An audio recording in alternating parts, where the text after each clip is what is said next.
nature, right? Nobody lives in Australia, right? Except on the coast, clinging to the edge of the continent, because everything else is so formidable. I've heard that in Ireland, they have now forbidden people to build fireplaces in their house.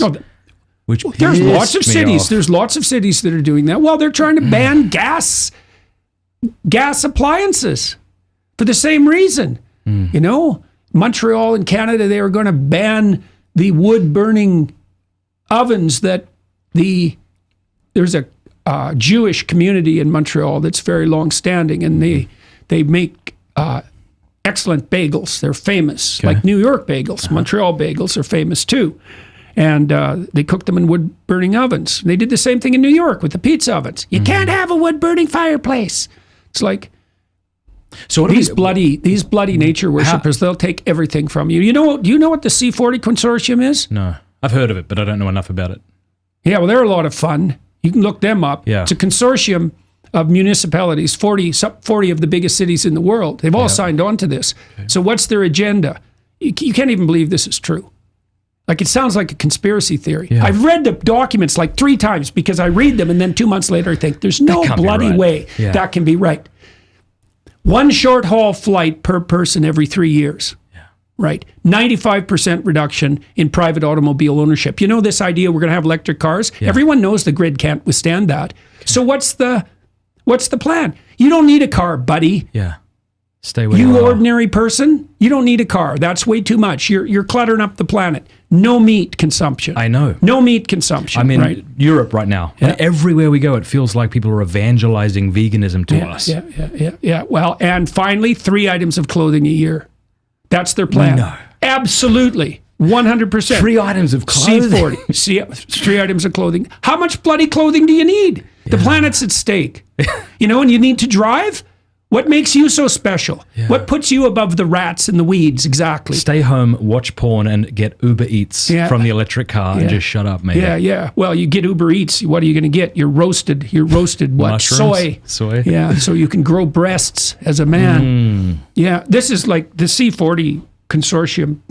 It's so off the top. It's so off the charts. And what really there's a couple of things that really irritate me about the modern environmental movement, the Greens. I mean, the fundamental anti-humanism and the nature worshipping is bad enough. But this is really what pisses me off. The lefties, in principle, are for the oppressed, for the poor. Mm-hmm. Yeah, in principle.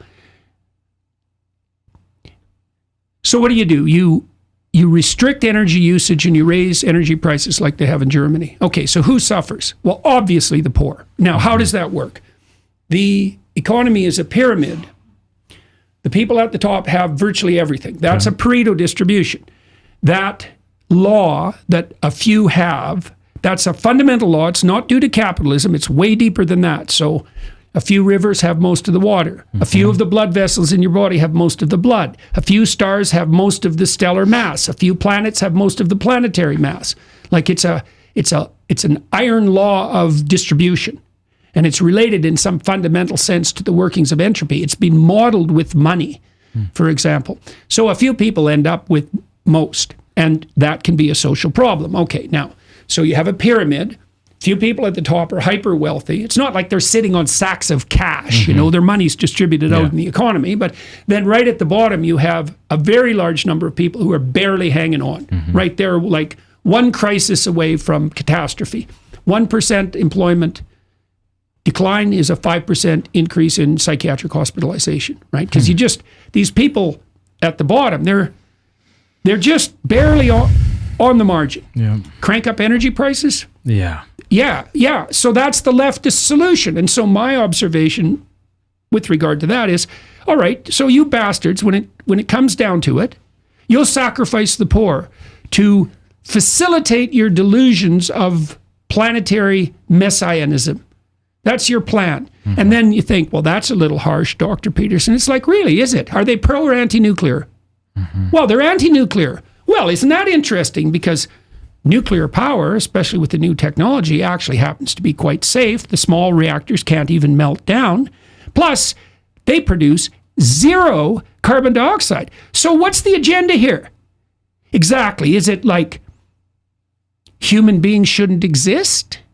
Or is it we need to get rid of carbon dioxide? Well, if you want to get rid of carbon dioxide, why shut down the nuclear power plants? Especially when you're making energy more expensive, and that hurts the poor. And then there's something even more pathological about that. Because you might say, well, what happens when you make energy expensive? And the answer is you make the environment worse, not better. So why? Well, poor people discount the future. So they live for the moment and they'll burn up the future. That's what happens in the developing world. I mean, part of the reason it's environmentally devastated in the developing world is because people don't have the luxury to think more than past lunchtime. They don't have the wealth.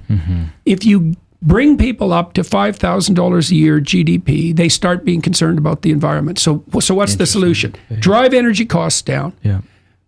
Eradicate poverty. Everyone will become concerned with their children and grandchildren. They'll start taking local action with regard to the environment. Everybody has enough. Children have opportunity. And local activity that's devoted to environmental sustainability will spread. So what the hell's wrong with that as a vision? Well, it doesn't satisfy those who hate humanity. That's the answer to that. Then it also, those of us who